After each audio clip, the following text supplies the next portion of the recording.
the one thing that always bothered me about Bitcoin and all Hmm. these other cryptos, and forgive me for this, is why don't they find an algorithm that guarantees the value of the unit and lets the quantities vary rather than controlling the quantity of the unit and letting the price vary?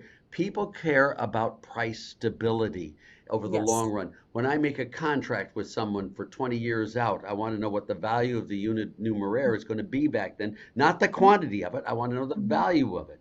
And Yes. why can't these little geniuses, all these people with computers, I have a flip phone, why can't you guys find some cryptocurrency that has a stable value rather than a quantity fixed quantity? And that's what just bugs the living poop out So, of me about these cryptos. They need a well, value crypto, not a quantity crypto.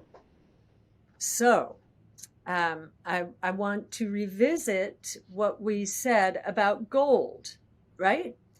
Mhm. Bitcoin is a store of value.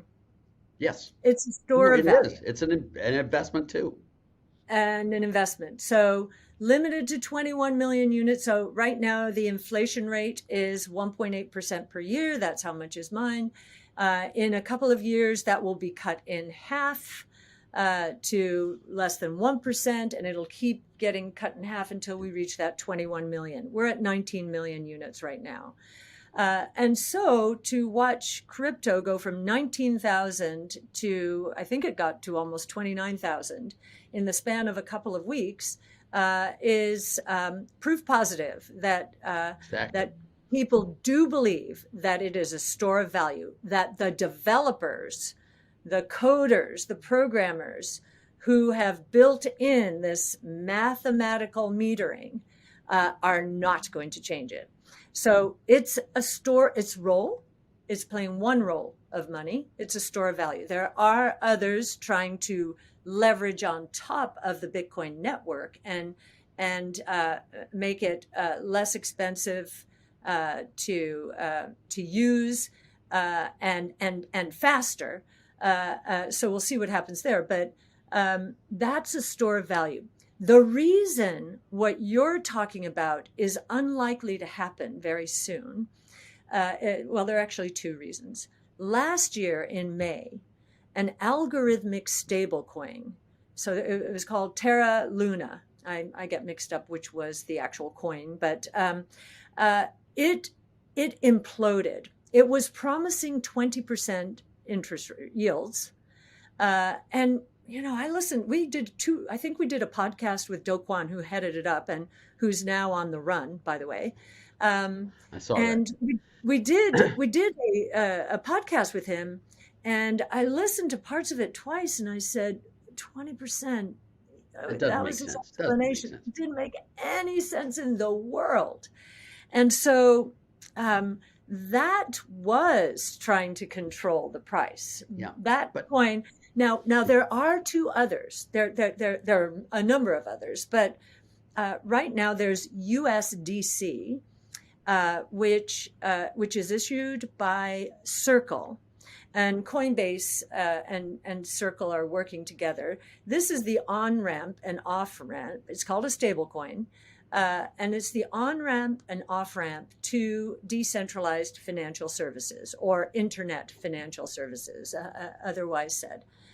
And we are paying very close attention. It's pegged to the dollar. So it's pegged to the currency yeah, that we are saying right now it's a problem. uh, has an issue. Yeah. But that peg is very important. In fact, But why do they peg it 25. to the dollar? Why don't they peg it to Bitcoin? See, what I would expect to have, who's the biggest owner of Bitcoin? I don't know who it is.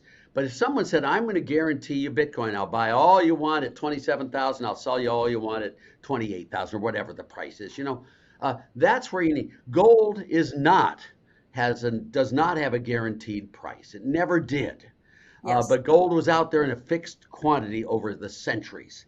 And why did it stabilize in price? Because governments were able to buy and sell and fix the price there and change it in such a way as to guarantee. We need someone to take Bitcoin as the gold stock and then do the monetary problem on that, guaranteeing the value and then being buyers and sellers of Bitcoin to stabilize it.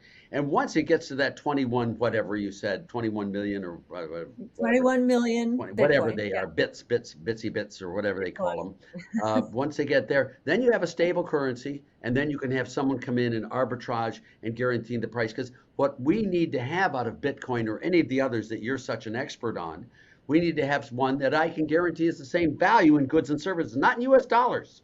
I Right. want to do my contracts in Bitcoin, not my contracts in dollars. I want to use Bitcoin to get away from using the dollar. I don't So trust the dollar. I don't trust Janet Yellen. I don't trust. And if you look at what's happened, prices today are 15% higher than they were 2 years ago. I mean, they really so are.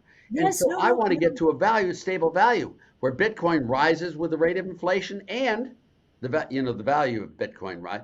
And it just keeps stable prices and never So have to use the Fed. and I remember when we were doing the paper with you, you said, this is the monetary system I've been waiting for since we went off the gold exchange standard. And then we went through, wow, this is a big idea. And you said back then, you've been very consistent, Art.